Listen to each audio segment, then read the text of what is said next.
Torbee 33ffaa Piriim Liigii Ingiliz torbaan kana taphatameen kilaboonni gurguddoon ardichaa kanneen akka Manchester United, Liverpool, Arsenal fi Tottenham Hotspur mo'amuun qabxii yoo harcaasan kilabni Pep Guardiola Manchester Cityin kan qabxii 70 sadarkaa sadaffaarra ture. Morkataa isaa Luton Town garaagarummaa goolii bal'aa ta'e 5-1 injifachuun dursummaa Piriim Liigichaa Arsenal harkaa fudhate. Erga bara 2020 takka irraa eegaluudhaan waggoota 3f walitti aansee waancaa Piriim Liigii Ingiliz wal faana mo'achuun olaantummaa isaa harkatti galfate.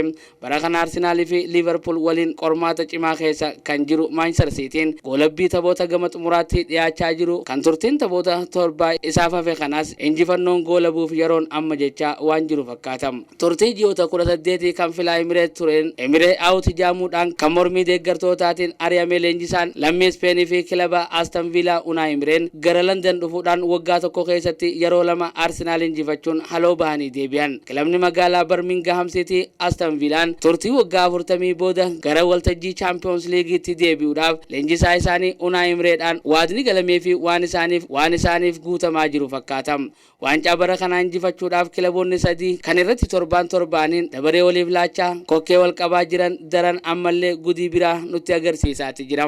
Torbee 32ffaa torbaan kanaatiin Manchester City kan qabxii 70 sadarkaa sadaffaarra ture tapha guyyaa sabtii Luton Town waliin taphateen garaagarummaa bal'aatee goolii 5-1 mo'achuun hojii mana isaa xumuruudhaan qabxii isaa gara 73tti ol guddifachuun sadarkaa tokkoffaa Arsenal harkaa fudhatee carraa kilaboota lamaan waliin morkachaa jiranii laaluudhaaf shaqeeyye. Akkasuma Liverpool fi Arsenal morkii torbee kana kan dirree isaanii irratti taphatan taasisuudhaan kilaboonni lachuu odoo hin eeggamin deeggartoota isaanii fuulduratti mo'amuudhaan carraa bal'aa harka isaanii jiru dabarsanii City'dhaaf kennan. Kun Manchester City'dhaaf injifannoo guddaa hin eeggamin isaaf ta'eeti jira. Arbaa'iftaan tapha Champions League Awurooppaatiin Bayern Munich kan isa eeggatu Arsenal tapha guyyaa kaleessa Aston Villa waliin taphata irratti 2-2 mo'amuun dhiibbaa keessa galee jira. Arsenal imala injifannoo taphoota 10 kan odoo hin mo'amin taasisaa ture booda guyyaa kaleessaa mo'amuu kan danda'e. Bayern Munich waancaa Bundesliga Jarman kan waggoota 11f walitti aansee injifachaa ture.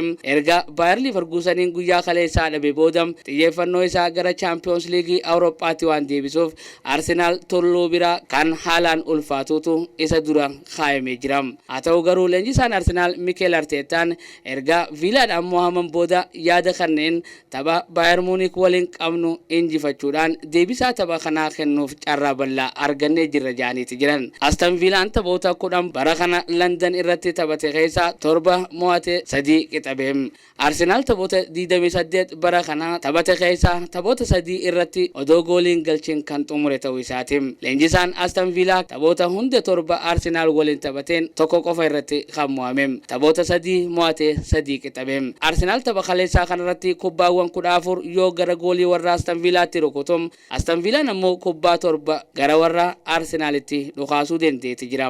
Liverpool torbaan tokko yeroo hin guunne keessatti yeroo lama wal faana dirree Anfield irratti kan mo'ame. Kun erga bara 2020 takkaa booda yeroo jalqabaatiif ta'uu isaati. Liverpool bara kana waancaawwan 4 injifachuuf karoorfate dorgomaa ture keessaa waancaa Carabao Cup injifachuudhaan sadan hafeef imala isaa kanatti jiruun waltajjii waancaa FA Cup irratti Manchester Unitedin mo'amee dorgommii ala yoo ta'u dorgommii waancaa liigii Awurooppaatiin kan walakkaa xumuraatiif dabruu irratti taasiseen odoo hin eeggamin dirree isaa irratti Atalantaadhaan tapha duraa 3-2 mo'amee carraa dhiphaa dabruudhaaf qabuun tapha deebii Xaaliyaan irratti taasisuun hiree isaa murteeffachuuf qophaa'aati jira.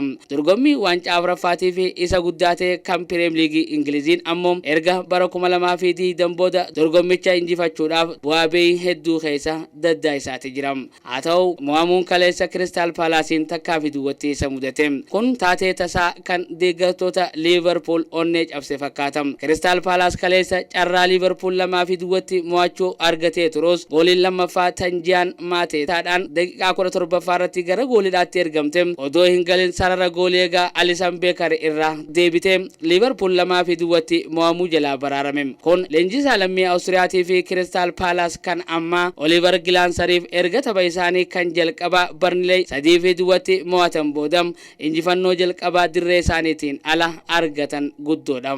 Liverpool tapha kaleessaa kanaan yaaliiwwan goolii galchuu 20 takka taasisullee gara gooliitti jijjiiruu hin dandeenye. Crystal Palace Liverpool mo'achuuf turtii taphoota Piriim Liigii Ingiliz 28 isarraa fudhate.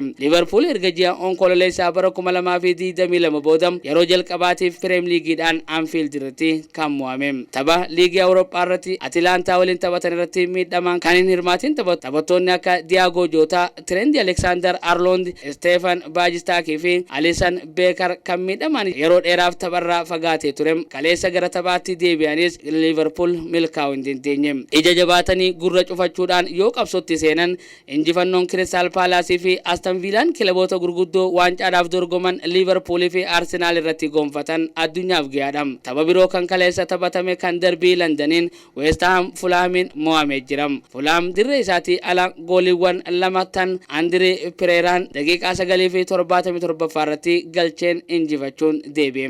Taphoota 6 guyyaa sabtii taphatameen ammoo 3 qixa bahuun qabxii qoodachuun yoo xumuran 3 ammoo wal injifachuudhaan goolaban. Newcastle United Tottenham Hotspur 4-2 injifatu. Brentford Sheffield United 2-2 injifatee jira. Burnley Brighton and Hove Albion wajjin takkaa fi takka qixa yoo bahu. Nottingham Forest Wolves wajjin 2-2. Bournemouth Manchester United wajjin 2-2 bahuun qabxii qoodatanii jiran. Torbeen 33ffaa Premier League Ingiliz kun tapha tokko kanarra galgala Chelsea dirree isaa Stamford Bridge irratti Everton keessummeessuun ni xumurama jaameetii eegamam. Chelsea taphoota 30 irraa qabxii 44 wal sassaabbatee sadarkaa 9ffaarratti argamam. Everton ammoo taphoota 30 takka taphaterraa qabxii 27 wal sassaabbachuun sadarkaa 16ffaarratti kan argamu yoo ta'u, kilaboonni lamaan kanaan dura tapha 181 waliin taphataniiti turan. Chelsea yeroo 73 injifachuun olaantummaa yoo qabaatum, Everton ammoo yeroo 57 Chelsea injifachuu dandeetti jira. Yeroo 57 waliin qixa bahuudhaan qabxii addaan qooddatanii jiran.